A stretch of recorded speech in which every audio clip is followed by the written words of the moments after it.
qog'ozni мясорубкада maydalaganda nima foyda? Bugun sizlar bilan мясорубкада qum qog'ozni maydalamaymiz, lekin xuddi mana shunaqa tishlarni maydalashni o'rganib olamiz. Menga obuna bo'lib qo'ying. Buning uchun eng mayda qum qog'ozni olamiz va orqa tarafiga мясорубкani mana shu nasatkasini qo'yib olib, uni dumaloq qilib chizib olishimiz kerak bo'ladi va xuddi o'sha dumaloqni kesib olishimiz kerak bo'ladi.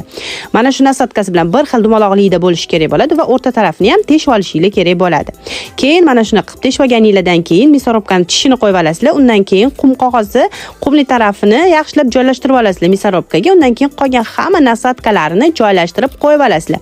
Endi мясорубкаning orqa tarafida 10 va R degan yozuvi bor. R yozuvini bosasizlar va bu tarafdagi R yozuvini ham bosasizlar. Ikkita R yozuvini ham bosganinglarda elektrichеский мясорубка teskari tarafga qarab aylanishni boshlaydi va tishini o'tkirlaydi.